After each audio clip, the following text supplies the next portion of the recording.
পটুয়াখালীর কলাপাড়ায় মনিরা আক্তার নামে সপ্তম শ্রেণীতে পড়ুয়া এক শিক্ষার্থীর রহস্যজনক মৃত্যু হয়েছে। গতকাল রাত ৯টায় উপজেলার চম্পাপুর ইউনিয়নের চারিতাবুনিয়া গ্রামের নিজ বাড়ি থেকে গলায় ফাঁস লাগানো অবস্থায় তার লাশ উদ্ধার করে পুলিশ। মৃত মনিরা ওই এলাকার সবুজ মোল্লার মেয়ে। সে নোমরহাট পিএনডি মাধ্যমিক বিদ্যালয়ের সপ্তম শ্রেণীর শিক্ষার্থী ছিলেন।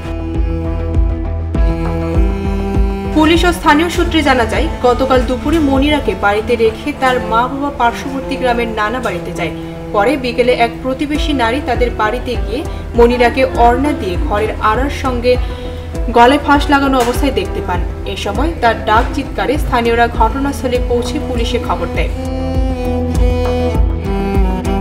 কলাপাড়া থানার ওসি জুয়েল ইসলাম বলেন, এটি হত্যা না আত্মহত্যা সেটি এখনো নিশ্চিতভাবে বলা যাচ্ছে না। তদন্ত চলছে এবং ময়না তদন্তের জন্য লাশ মর্গে প্রেরণ করা হয়েছে। বৃষ্টি দাজেল, ভোরের পাতা।